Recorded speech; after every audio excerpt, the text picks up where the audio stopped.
5 years after the pandemic began, scientists are still trying to solve the mystery of long-term COVID-19.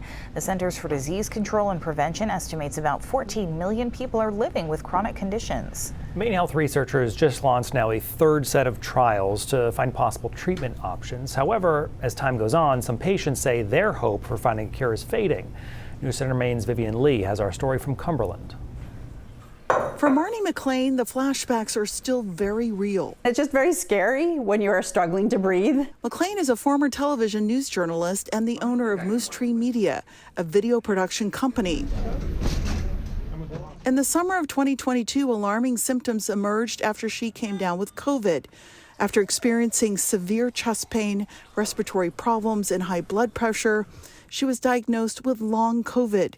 While she feels much better, there are reminders she has not yet fully healed. When I'm tired or I'm stressed out, I can feel a tightness in my chest.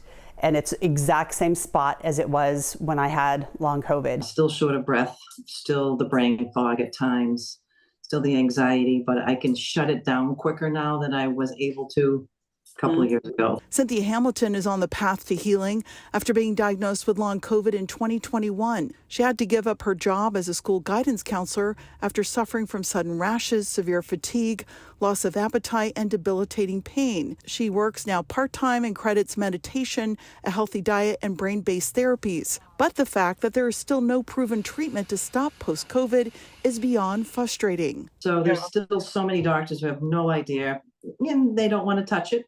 And there's some doctors, they're trying. The MaineHealth Institute for Research remains at the forefront trying to find answers.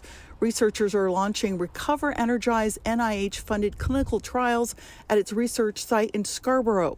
One trial will test the effectiveness of an exercise program.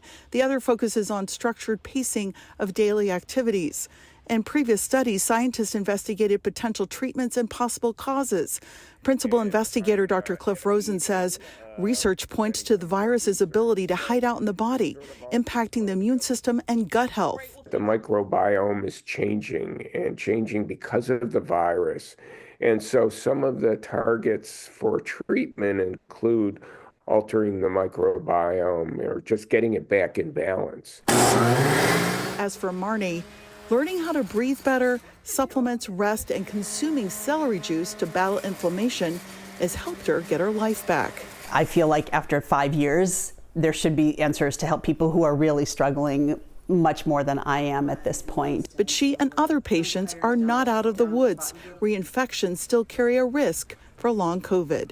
In Cumberland, Vivian Lee, News Center, Maine. Now, you may recognize Marnie. She spent some time with us right here at News Center Maine as a reporter. Patients can enroll in the clinical trials at the MaineHealth Research Institute from now through July. If you'd like more information, you can head over to our website or News Center Maine mobile app.